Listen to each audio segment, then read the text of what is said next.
any Taylor Swift fans in this room? Not more than that. I love Taylor Swift's music. Of course, I have a little girl. I love her music. She has a song that's out that was so wise and so accurate to how it is to be young that I want to read you some of the lyrics of the song 15. Because when you're 15, when somebody tells you they love you, you want to believe them.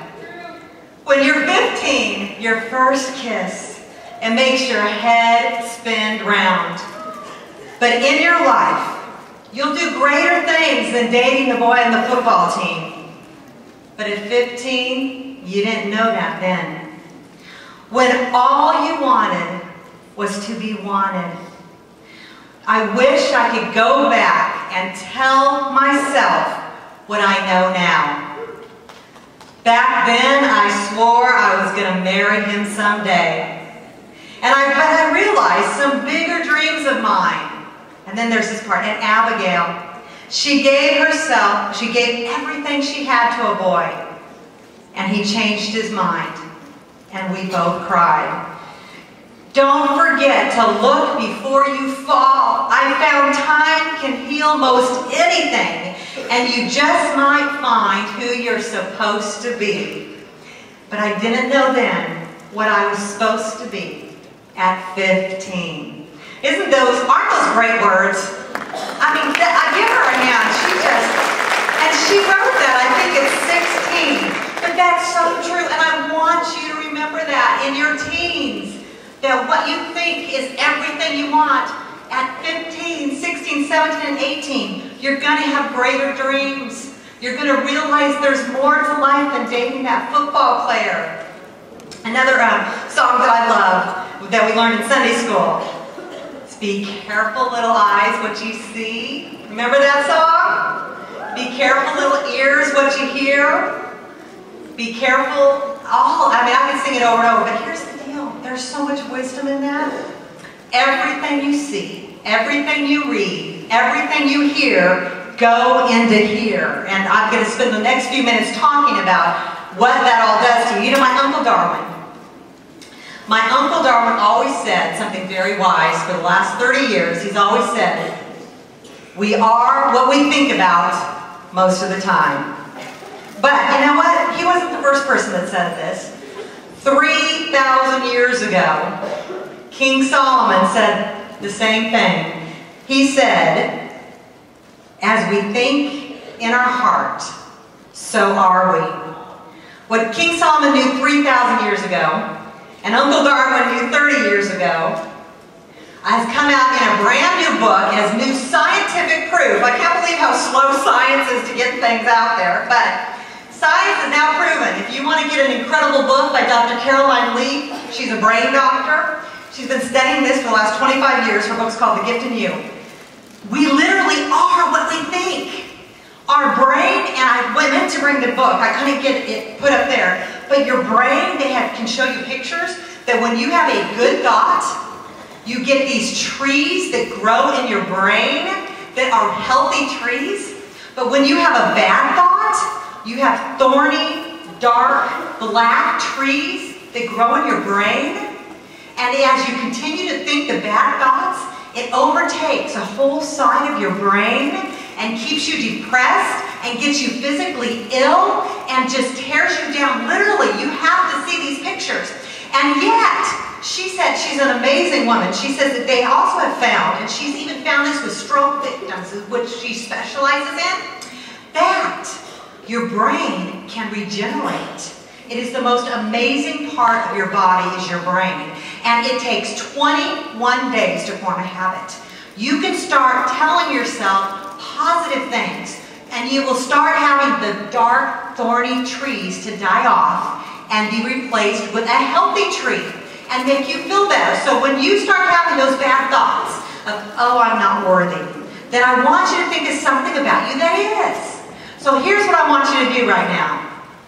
I want you to look at the person next to you, and you have to say one thing about yourself that you like. We're going to start with the person on your right is going to say one thing about themselves that they think is beautiful, inside or out.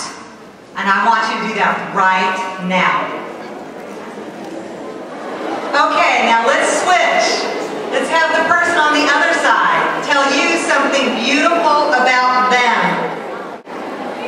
Listen to this. I love this. If you could hear the happy voices going on, even if you're embarrassed to say nice things about yourself, you have beauty inside of you. I love hearing people say good things about themselves. Each and every one of you are unique. And what is unique makes you interesting. And if you're interesting, you're not dull. Now, I love movies, which is why I talked about movies last night, and I love to read. Now, one of my favorite movies is called Ever After. In that movie, did anybody see Ever After? I love that movie. It's a new telling of Cinderella. But in that movie, there was a lot of pretty girls in there. Yeah, there was an ugly, mean stepmother that was so mean to her. But here's the deal. She was confident. She felt good about herself. She was unique. She was interesting. And the prince noticed her, a young fair maiden, over all the pretty girls in the whole land. Do you not love that? And that was because she knew who she was. She was spunky. She had no problem talking back to that prince, and no one talked back to that prince. I love that movie. We're unique. So here's the deal. There is something that makes you, you. Makes you unique. You have habits or qualities or talents. I mean, maybe you can juggle, and nobody else you know can juggle. Maybe you can speak other languages. Maybe you can do something really funny with dislocating your finger that would gross me out, but somebody might think it's fun. There is something about you that's unique. But I want you to notice those things. So we're going to do it again. I want you to tell the person next to you something. We're going to start with the girls on the right of you. What is something unique and special about you? And I'll tell you one thing real quick. One of my friends, when she was doing this, I overheard her say, "I'm a very loyal friend."